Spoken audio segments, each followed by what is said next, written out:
Hey friends, I know the world is bonkers crazy right now and there's a ton going on, and it can be really frustrating to try to understand everything going on with racial inequality, especially in the age of misinformation.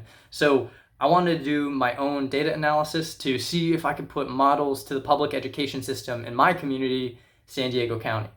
In particular, I was looking at the variables of race, funding, and public school performance, and I think I found some really interesting stuff. I'm sure you have a lot to do about your day, but if you're interested, here are the quick summary graphs. I think I found some interesting relationships between race, income, and educational success. So I'd love to explain that and offer some action items, including a ballot measure coming up in November to create a fair representation on the San Diego Unified School Board. So if you're interested, I would love for you to stick around. So first things first, we had to get the data. So I went to publicschoolreview.com, independently cross-referenced some of the data on this website with individual school websites to make sure it was accurate, and then scraped all the data for San Diego County public high schools into Excel so that we could do a little bit of analysis. And by the way, I'll drop a link with all of this data if you'd like to take a look at it. First, I looked at how we should group racial demographics by doing some correlation and covariance analysis, and found that schools with lots of white students are the schools with lots of Asian students, and are also the schools with low amounts of Hispanic and African American students. Additionally, white and Asians similarly covaried with the metrics of school performance that are publicly available, and as a result gives us the most meaningful correlation statistics to interpret. Additionally, in the full data I'll provide, I did the exact same analysis that I'm about to present, except with alternative grouping metrics, with whites and Asians grouped in with non-Asian students of color. And as expected, in both cases you see the same trends, just with less statistical significance. So the first two parameters I was interested in were the percentage of students at the school who were non-Asian students of color, and the percentage of students at the school who were economically disadvantaged. In other words, are the schools in San Diego County that have a lot of students of color also the schools with high rates of economically disadvantaged students? And the answer is overwhelmingly yes. For those of you who are stats junkies, the R-squared value of the linear model, which is a metric for how well actual data fits the predicted model, was 0.7279, which is really high. And the p-value, or the probability that the correlation described by this model is merely a result of random chance, was astronomically low. Side note, I computed and analyzed linear regression statistics and checked residual plots for model bias for every single model presented in this video, and the alternative grouping methods not presented. So if you'd like to check them out, they're provided in the spreadsheet mentioned previously, but I'm not going to bring them up every time because for some odd reason, most people find the detailed statistics information pretty boring. But back to this. In layman's terms, the probability of a correlation between economically disadvantaged and the percentage of non-Asian students of color at a San Diego public high school is 99.99999999986%. In other words, there is definitely a statistically significant correlation between economic disadvantage of the school and race. This is important because schools are largely funded by property tax. So schools with more economically disadvantaged students are those in poorer neighborhoods and are likely the schools that will be receiving less money from property tax and thus have less money to spend on student education, namely extracurricular programs like sports and fine arts. But even if you're from a wealthy neighborhood that receives a lot from property tax, those schools are also largely underfunded and have to do a lot of independently organized fundraisers. And the success of those fundraisers are largely dependent on the disposable income of the area surrounding the high school. For example, the speech and debate bake sale will probably be more successful in a wealthy neighborhood than it will be in a neighborhood where families can't afford to spend money on a fundraiser.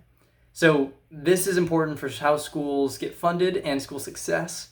And if you're interested in this particular topic, look into something called the Local Control Funding Formula, or LCFF. The details and flaws with it are fairly complicated, but it's the method through which California public high schools are funded, and I'd love to talk a little bit more about it with you guys if you're interested.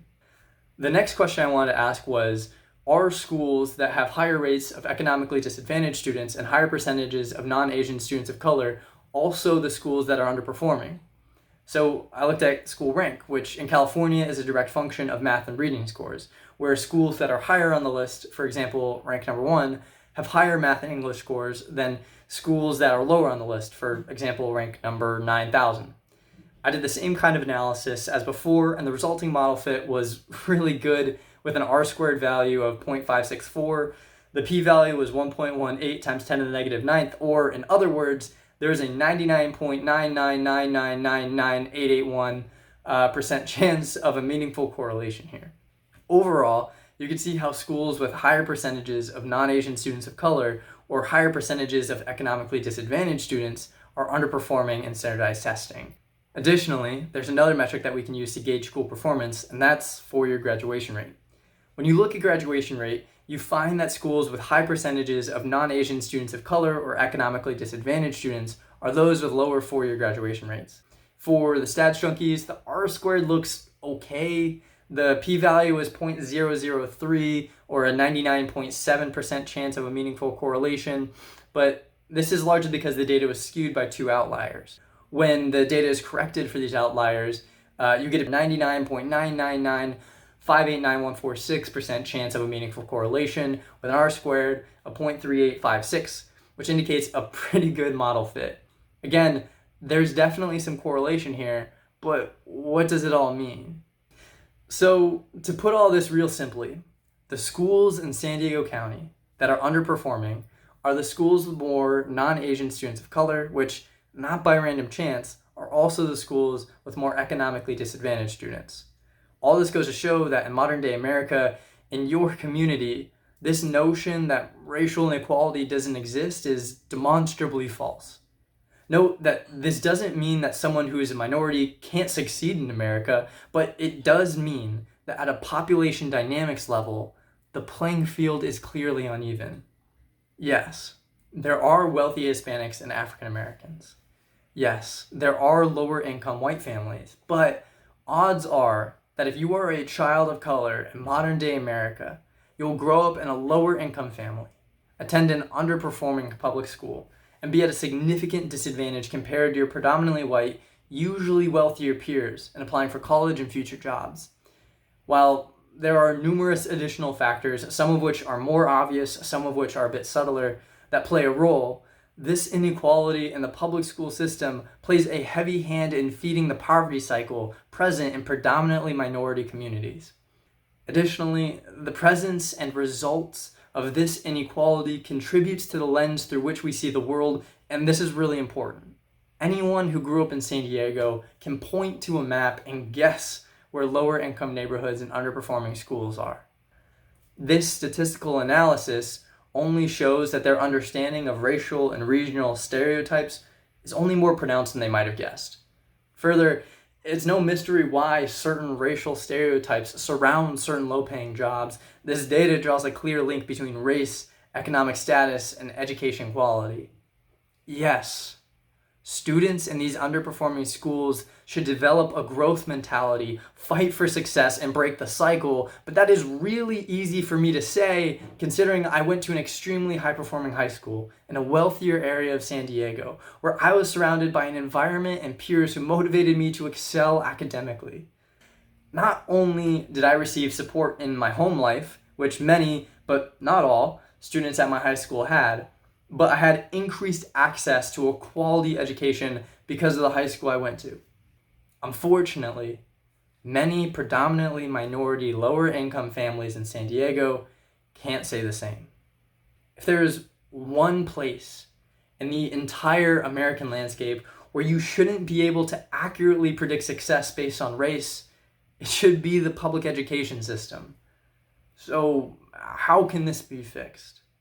There's one last thing I want to point out about this data. If you look at every single one of these graphs, the residuals, the difference between the model and the actual data point, is largest at the middle of the graph. In layman's terms, the school success, as indicated by race or income, is only a significant problem in the most financially and racially segregated schools in San Diego.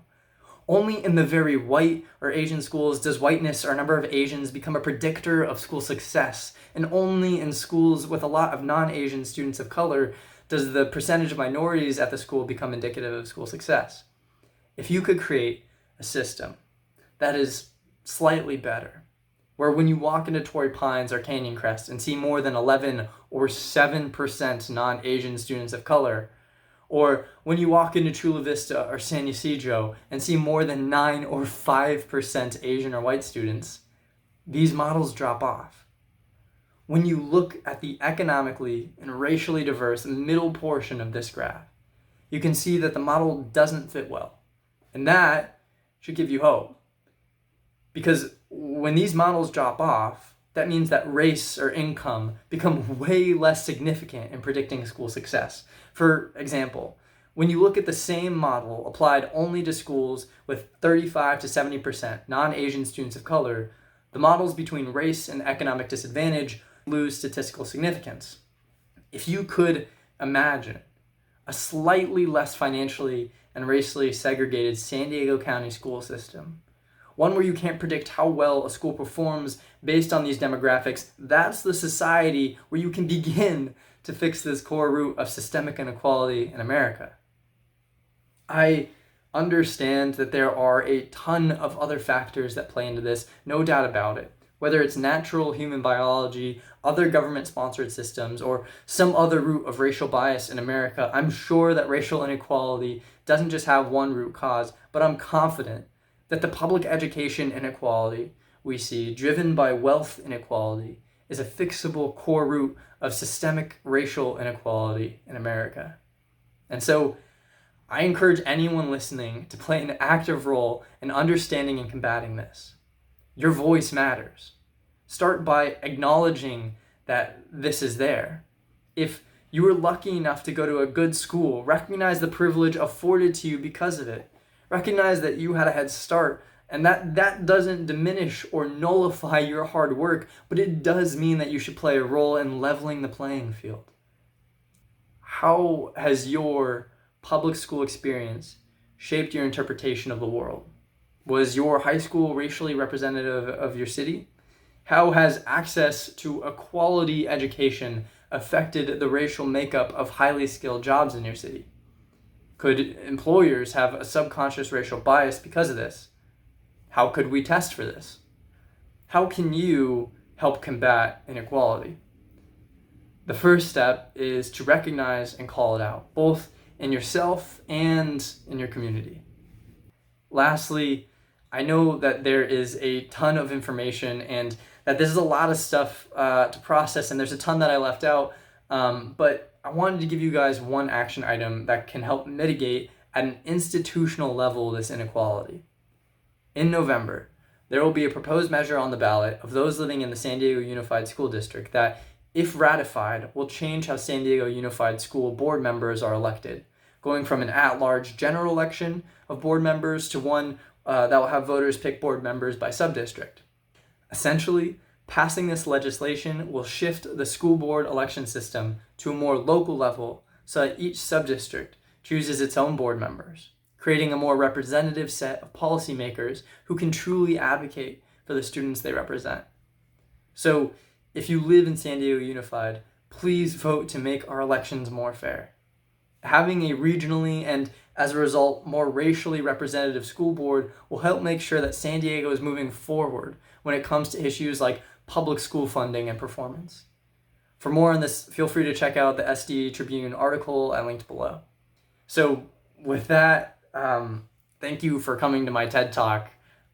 This was meant to start a conversation. I'm certainly not perfect and definitely don't have all the answers, so please feel free to drop some respectful and well thought out comments. I'd love to hear your insight. Everybody, you are loved, you are valued. Let's make the world a place where people can believe that. Thank you for giving me a little bit of your time, and I hope you have a good rest of your day.